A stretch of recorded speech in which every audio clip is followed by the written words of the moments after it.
Welcome to online classes by Pradeep Kumar, PGT Physics, Kendriya Vidyalaya number 2. Today we will discuss about the current electricity. This is the unit 2 and chapter 3 of the NCERT book. And the first topic of this chapter is electric current. The time rate of flow of charge through any cross section is called current. If delta Q charge flows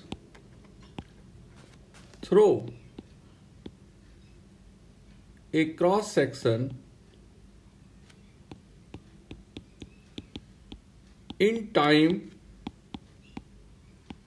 delta T, then electric current is given by I equal to delta Q upon delta T, and hence the instantaneous current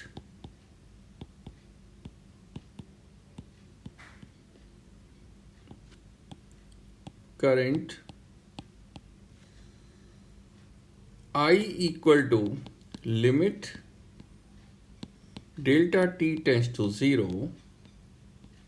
We are taking limit for the time, and this time is very small, therefore it can be written as delta Q upon delta T, and this is also equal to dQ upon dt.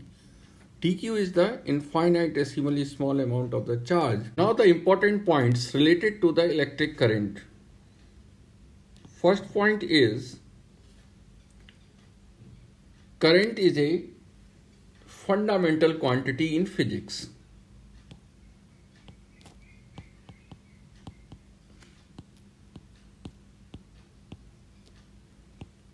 Fundamental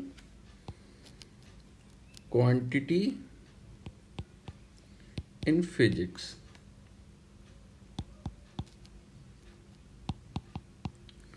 Its unit is ampere in SI system.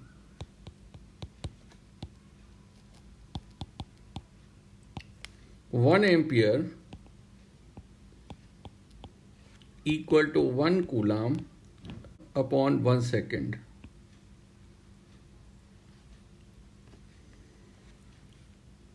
Next, the conventional direction of current.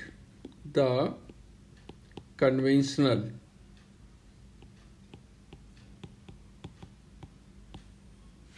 direction of the current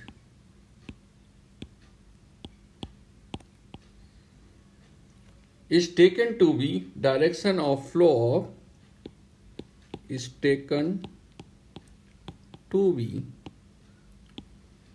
direction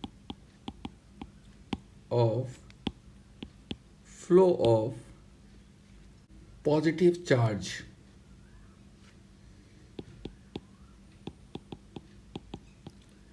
Positive charge.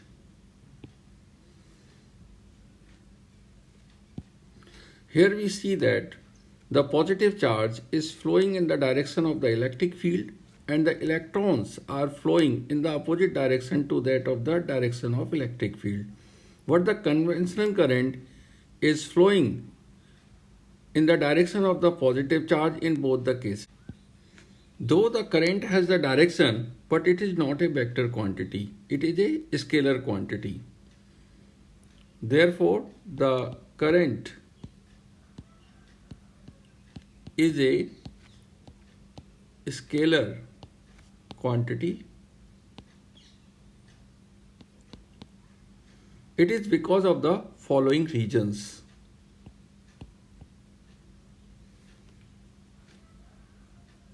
The direction represents only the flow of the charge only. The direction of the current merely represents the direction of flow of charge.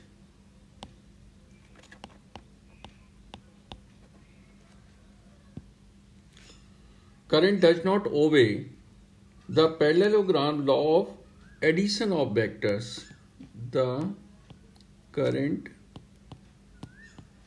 does not obey the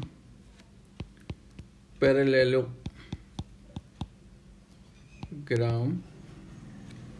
law of vector addition.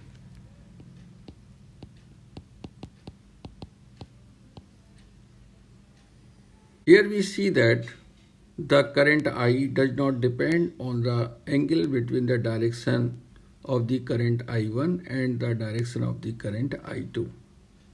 Therefore, here it does not follow the law of parallelogram, and hence it is not a vector quantity, it is a scalar quantity.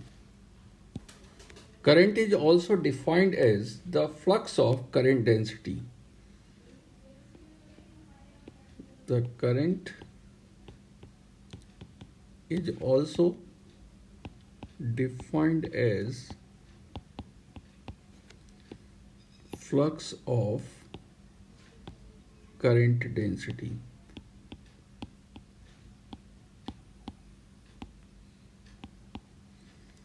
Which is given by I equal to JDS, where J is the current density and ds is the area of cross section. As it is a dot product, therefore current is a scalar quantity. For dot product, current is scalar quantity.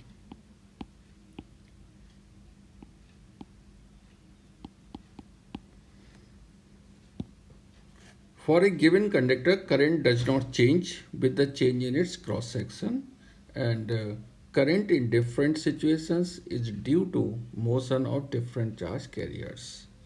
For example, in semiconductors, the current flows due to flow of the electrons and the hole, and in electrolyte solution, current flows due to motion of the ions. And in conductors, the current flows due to electrons, but we take the conventional current, and that is the direction of the flow of positive charge. Here we have some relations for finding out the current in different situations. For example, if there is a translatory motion of the charge, and in first case, if n particles each having a charge q pass through a given area in time t, then I will be equal to n q upon t. And in the second case, if n particles each having a charge q pass per second per unit area, cross-sectional area as I equal to delta q upon delta t, this is the relation for finding the current, and this is equal to nq, as we will multiply the n particles, that is the number of particles, q is the amount of the charge which each particle having, and s is the cross sectional area in which we are finding the current. And in third case, if there are n particles per unit volume and each having a charge q and moving with velocity v, the current through cross sectional area s is given by I equal to nqbs. So here we multiply all the number of particles per unit volume, amount of the charge, and the velocity with which the charge is moving, and the area of cross section through which particles are passing.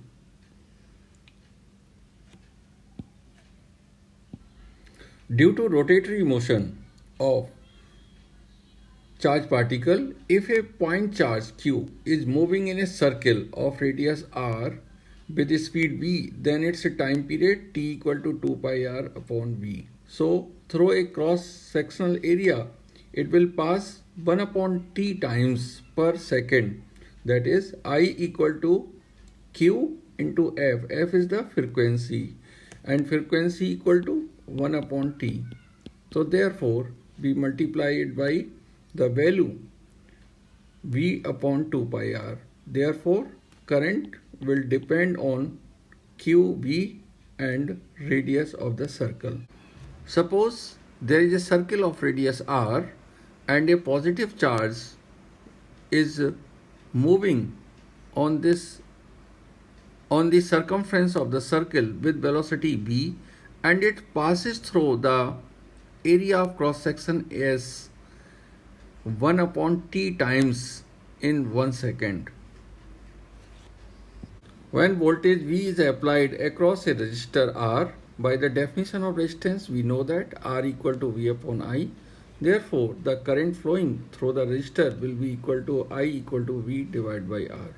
Also by the definition of power, W equal to potential difference into current, and therefore current is equal to power divided by potential difference.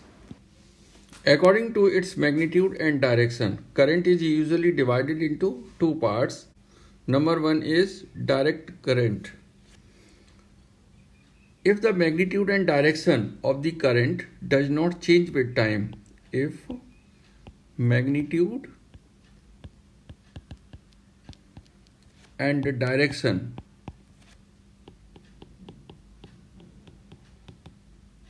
of current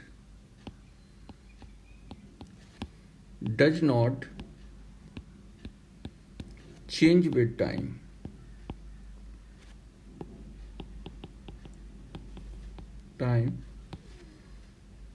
then current is said to be direct current.